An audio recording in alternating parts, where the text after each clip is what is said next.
vamos a ver la distribución del agua en los compartimientos de líquidos corporales. Bueno, el agua constituye una proporción considerable del peso del cuerpo humano. La cantidad total de líquido o agua se llama agua corporal total y va a representar del 50 al 70% del peso corporal. Por ejemplo, un hombre de 70 kilogramos, bueno, cuya agua corporal total representa el 65% de su peso, tiene como 45.5 kilogramos o 45.5 litros de agua. ¿Sí? En general, el agua corporal total es inversamente proporcional a la grasa corporal. Por tanto, el agua corporal total representa un porcentaje mayor del peso cuando la grasa corporal es baja y un porcentaje menor cuando la grasa corporal es alta. Dado que las mujeres tienen un porcentaje mayor de tejido adiposo que los hombres, tienden a contener menos agua corporal. ¿Sí? La distribución del agua en los compartimientos de los líquidos corporales se describe brevemente en este capítulo y con mayor detalle en el capítulo 6. El agua corporal total se distribuye en dos grandes compartimientos de líquidos corporales, el líquido intracelular y el líquido extracelular. El líquido intracelular está en el interior de las células y constituye 2/3 partes del agua corporal total. El líquido extracelular está en el exterior de las mismas y supone 1/3 parte de agua corporal. El líquido intracelular y el líquido extracelular van a estar separados por las membranas celulares. Y aquí vamos a ver un pequeño esquema que nos muestra el libro de Constanzo, que es todo lo que ya hemos explicado. El líquido intracelular con el líquido extracelular está separado por la membrana celular. Y dentro del líquido extracelular, lo que ahorita vamos a ver es que hay dos compartimientos, que se va a dividir en dos compartimientos, que va a ser el plasma y el líquido intersticial, ¿sí? Y estos dos compartimientos que están dentro del líquido extracelular van a estar divididos por una pared, que va a ser la pared capilar. Bueno, recordando que el plasma es el líquido que circula en los vasos sanguíneos y es el más pequeño de los compartimientos del líquido extracelular. El líquido intracelular es el líquido que realmente baña las células. Bueno, el líquido intersticial, disculpen, es el líquido que realmente baña las células y el mayor de los dos compartimientos. ¿Sí? Estamos hablando de los dos compartimientos dentro del líquido extracelular. Ya. El líquido intracelular es el tejido que realmente baña las células. Bueno, también lo explicamos. Bueno, el plasma y el líquido intersticial están separados por la pared capilar y este segundo es un ultrafinado del plasma, formado mediante procesos de filtración a través de la pared capilar. Puesto que la pared capilar es prácticamente impermeable a las moléculas grandes, como las proteínas del plasma, el líquido intersticial contiene pocas proteínas o a veces ninguna.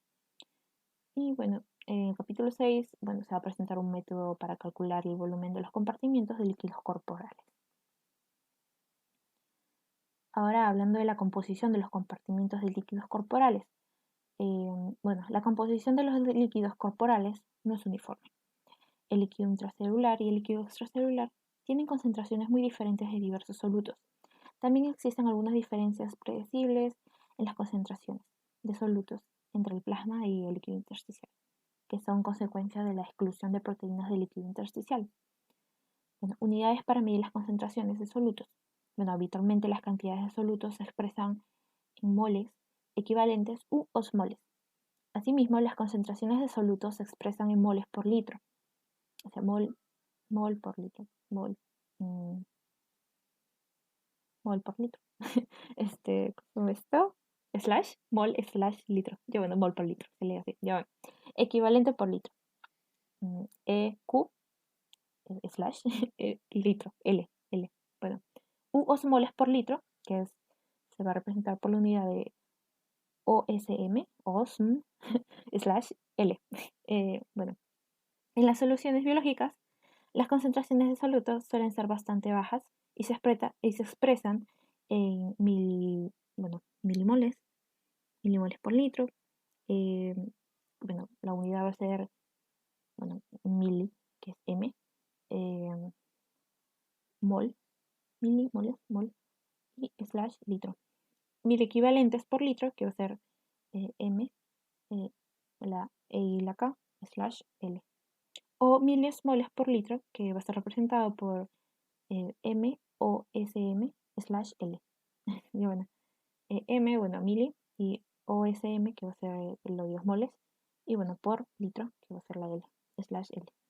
Bueno, un mol son 6 por 10 a la 23 moléculas de una sustancia. Un milismol son 1 entre 1000 o 10 a la menos 3 moles. ¿Sí?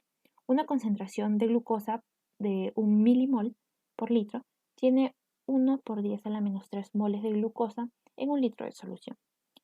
Se usa un equivalente para describir la cantidad de soluto cargado, o sea, ionizado, y es el número de moles del soluto multiplicado por su valencia. Por ejemplo, un mol de cloruro de potasio en solución, o sea, el cloruro de potasio, K y bueno, Cl, en solución, se disocia en un equivalente de potasio, es decir, un potasio cargado, y un equivalente de cloro, que también bueno, va a estar ionizado el cloro, ¿no?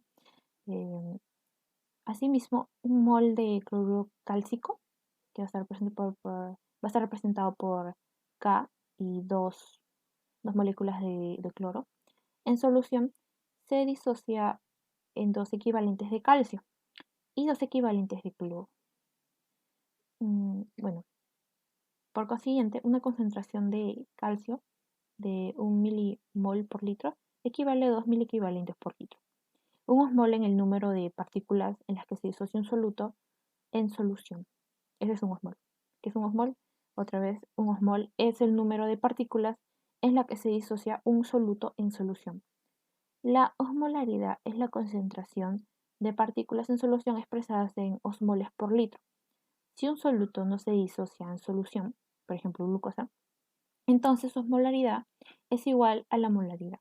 Si un soluto se disocia en más de una partícula en solución, por ejemplo el cloruro de sodio, entonces su osmolaridad es igual a la molaridad multiplicada por el número de partículas en soluto.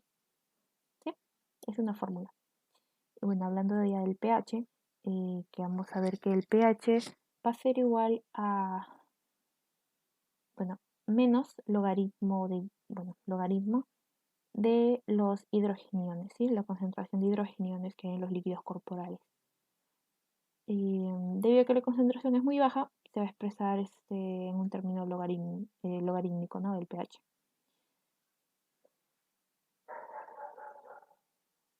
Bueno, aquí hay un ejercicio, pero bueno, vamos a seguir con los conceptos. Electroneutralidad de los compartimientos de líquidos corporales.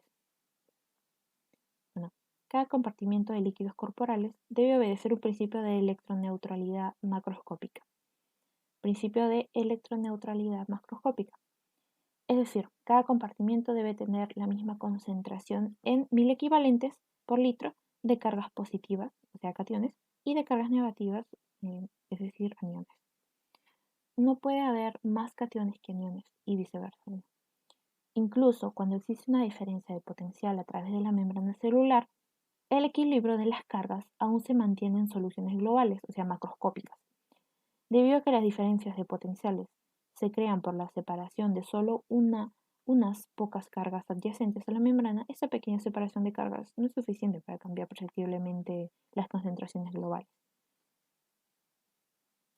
Viendo ahora la composición de los líquidos intracelular y extracelular, pues aquí vamos a ver un cuadrito que, bueno, las composiciones del líquido intracelular y el líquido extracelular son totalmente diferentes.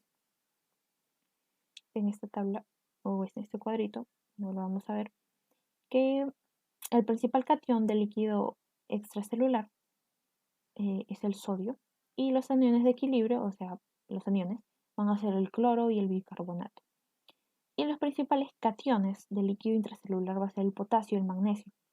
Y sus principales aniones va a ser las proteínas y los fosfatos orgánicos. ¿Sí?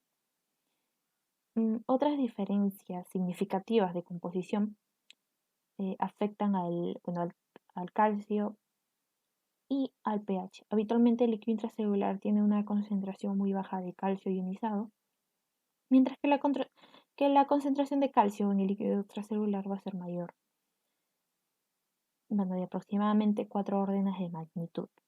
El líquido intracelular es más ácido, puesto que tiene un pH más bajo que el líquido extracelular. Por lo tanto, las sustancias que se encuentran en concentraciones altas en el líquido extracelular tienen concentraciones bajas en el líquido intracelular y viceversa. Sorprendentemente, dadas las diferencias de concentración de solutos individuales, la concentración total de solutos, o sea, la molaridad, es igual al líquido intracelular y el líquido extracelular. Y aquí podemos ver el cuadrito que, bueno, son composiciones aproximadas del líquido tanto intracelular como el extracelular. Vamos a ver que en el sodio, que bueno, su unidad es 1000 equivalentes, sí, la mayoría son 1000 equivalentes, solamente cambia la molaridad, que es miliosmoles. Sodio, en el líquido extracelular vamos a ver que hay mayor cantidad, son 140, y en el líquido intracelular vamos a tener que tiene 14. El potasio, vamos a encontrar que el líquido extracelular tiene 4000 equivalentes por litro, y en el líquido intracelular pues tiene 120. Esto ya lo habíamos leído, pero bueno, lo estoy explicando de nuevo.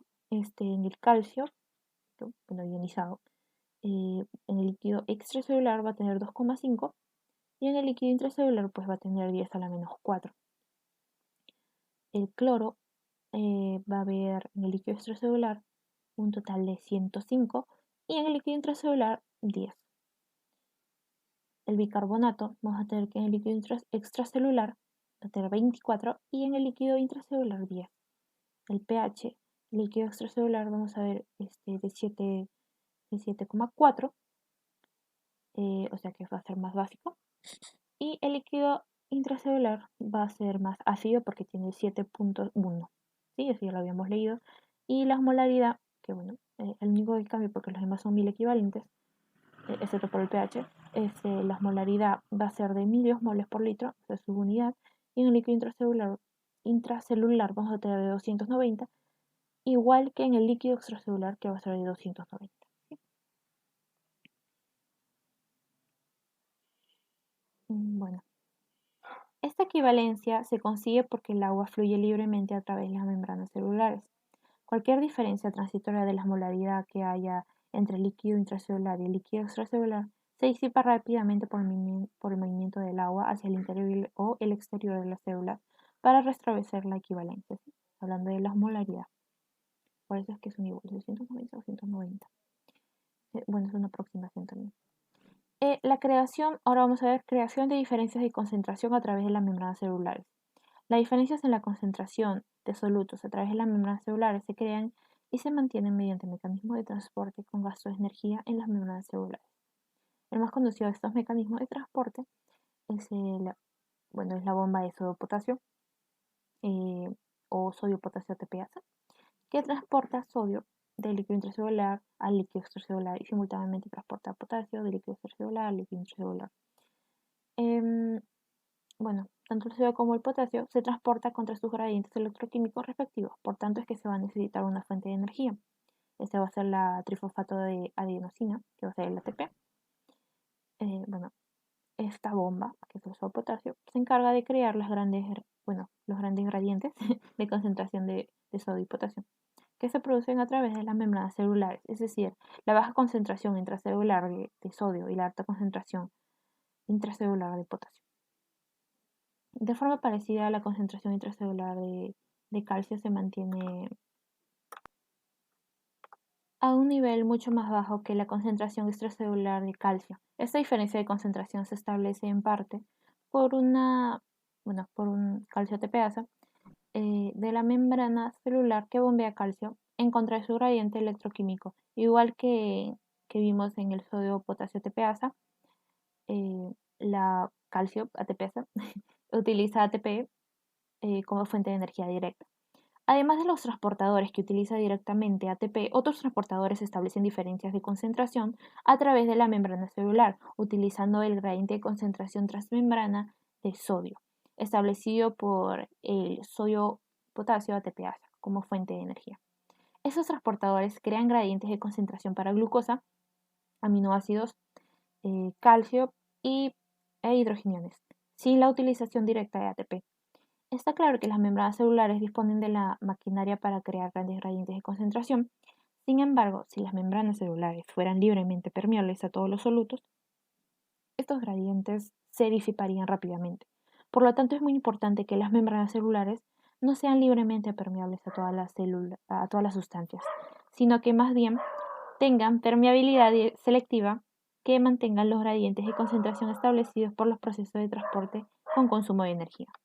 Directa o indirectamente, las diferencias de composición entre el líquido intracelular y el líquido extracelular se encuentran en cada función fisiológica importante, como ilustran los siguientes ejemplos. 1. El potencial de membrana en reposo del nervio y el músculo depende fundamentalmente de la diferencia de concentración de potasio a través de la membrana celular. El aumento de potencial de acción de estas células excitables depende de la diferencia de la concentración. O sea, 2. El aumento de potencial de acción de estas células excitables depende de las concentraciones en la concentración de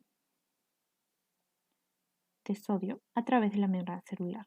3. El acoplamiento excitación-contracción en las células musculares depende de las diferencias de concentración del calcio a través de la membrana celular y la membrana de retículo sarcoplásmico.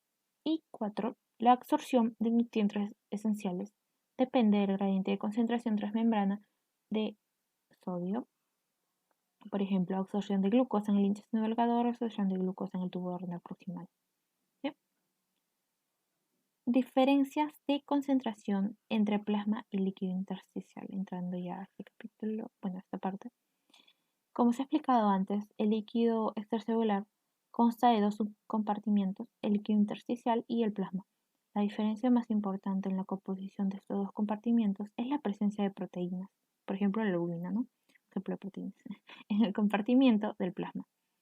Las proteínas plasmáticas no cruzan con facilidad las paredes capilares por su gran tamaño molecular y por tanto no se encuentran en el líquido intersticial. Ya lo habíamos mencionado al comienzo.